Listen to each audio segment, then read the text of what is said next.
사랑하는 새벽나라 친구들 안녕하세요. 여러분과 수요일 말씀을 나눌 김은혜 목사입니다.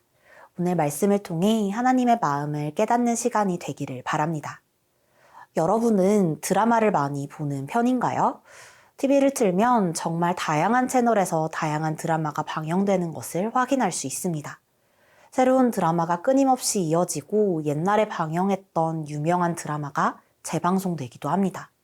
TV뿐만 아니라 OTT에서도 옛날부터 최신작까지 마음만 먹으면 하루 24시간 내내 드라마만 볼 수 있을 정도로 수많은 드라마가 업로드되어 있습니다.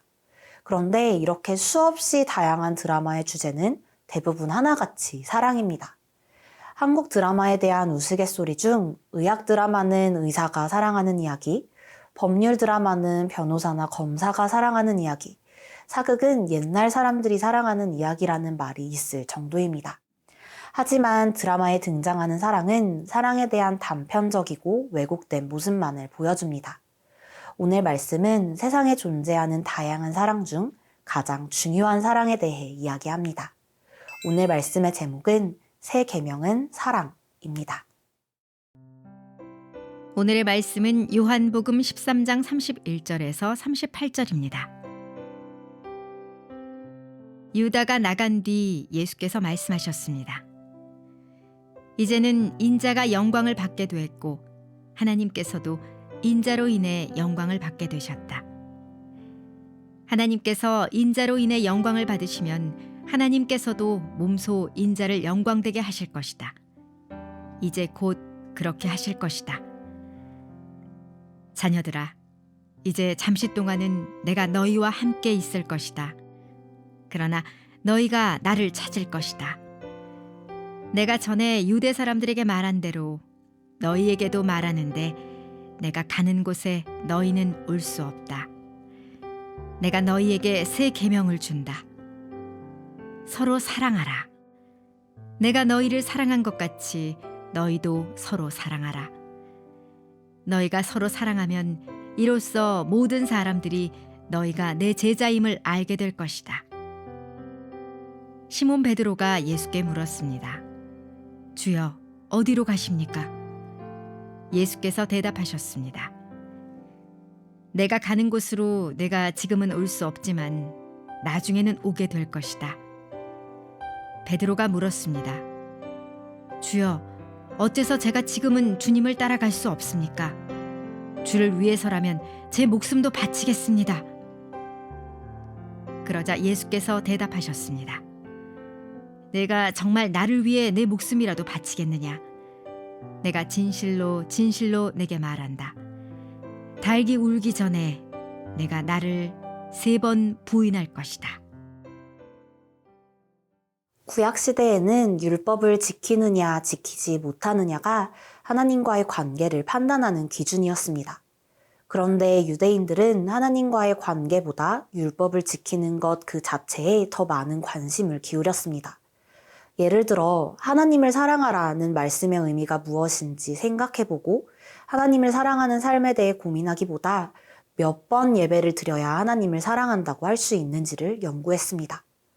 안식일을 거룩하게 지키라는 말씀을 듣고 하나님이 주시는 참된 안식을 누리기 위해 노력하는 대신 몇 걸음 이하로 걸어야 안식일 규정에 어긋나지 않는지를 따졌습니다.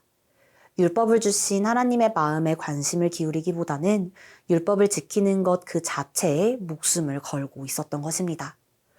예수님은 이러한 상황에서 사람들에게 서로 사랑하라는 새 계명을 주셨습니다. 오늘 본문 34절과 35절의 말씀입니다. 내가 너희에게 새 계명을 준다. 서로 사랑하라. 내가 너희를 사랑한 것 같이 너희도 서로 사랑하라. 너희가 서로 사랑하면 이로써 모든 사람들이 너희가 내 제자임을 알게 될 것이다. 예수님은 우리에게 서로 사랑하라고 말씀하십니다. 이것이 크리스천이 마땅히 실천해야 할 모습이기 때문입니다. 미디어에 비친 왜곡된 사랑의 모습이 아닌 진짜 사랑의 원천은 우리가 예수님께 받은 사랑입니다. 예수님의 이름으로 예수님처럼 사랑한다는 것은 예수님이 우리 한 사람 한 사람을 사랑해 주셨듯이 서로를 사랑하는 것입니다. 사랑하는 새벽나라 친구들, 우리는 교회가 손가락질 받는 세상 속에서 살아가고 있습니다. 교회의 사회적 신뢰도는 추락했고 더 이상 전도가 되지 않는다고 말하는 사람들도 있습니다.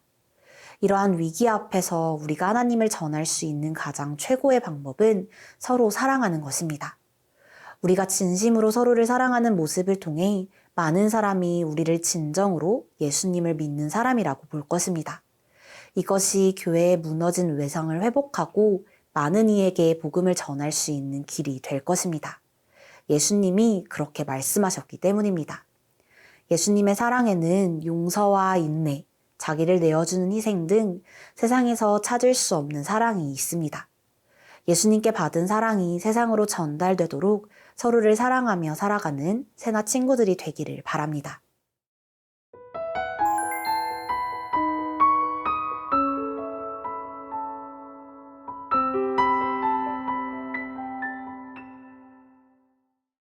예수님이 서로 사랑하라는 새 계명을 말씀하신 직후에 예수님 곁에 있던 베드로는 동문서답과 같은 질문을 합니다.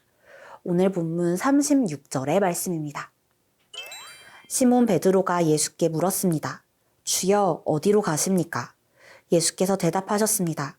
내가 가는 곳으로 내가 지금은 올 수 없지만 나중에는 오게 될 것이다. 서로 사랑하라는 예수님의 명령 직후에 주여 어디로 가십니까? 라는 베드로의 질문은 흐름상 자연스럽지 않은 질문입니다. 아마도 베드로는 예수님이 앞서 하신 말씀 중 내가 가는 곳에 너희는 올 수 없다 라는 부분에 꽂혀서 그 이후에 예수님이 더 중요한 말씀을 하실 때 딴 생각을 한 것 같습니다. 예수님이 더 중요한 말씀을 하실 때 마음이 다른 곳에 가 있었던 것입니다. 그래서인지 예수님은 이어서 베드로가 목숨을 바쳐서라도 예수님을 따를 것이라고 장담할 때 베드로의 이 말을 기뻐하시지 않았습니다. 예수님을 위해서라면 목숨까지도 바치겠다는 베드로의 고백을 들으시고도 오히려 베드로가 닭이 울기 전에 나를 3번 부인할 것이라고 예고하셨습니다. 사랑하는 새벽나라 친구들, 예수님을 향한 충성을 충동적으로 고백한 베드로의 이유가 어떤 모습이었는지 우리는 잘 알고 있습니다. 우리는 베드로가 예수님의 말씀대로 예수님을 3번이나 부인했다는 사실을 알고 있지만 베드로는 절대 그럴 리가 없다고 생각했을 것입니다. 연약한 스스로의 모습을 제대로 알지 못했기 때문에 자신의 믿음을 자만했습니다. 우리 안에도 베드로와 닮은 모습이 있습니다.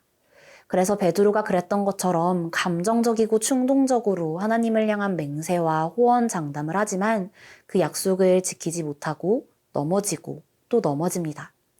하지만 좌절하거나 자책할 필요가 없습니다. 우리의 연약함이 예수님이 이 땅에 오신 이유이기 때문입니다.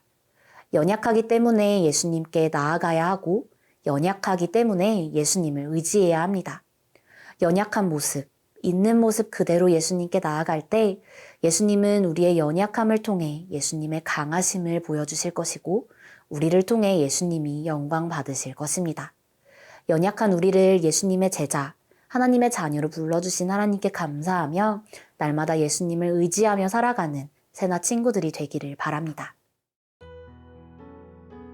사랑의 하나님, 오늘 말씀을 통해 예수님이 주신 새 계명대로 서로를 사랑하며 살아가야 함을 배웠습니다. 우리의 연약함을 통해서도 일하실 예수님을 의지하며 세상에서 하나님의 사랑을 나타내며 살아가게 하옵소서.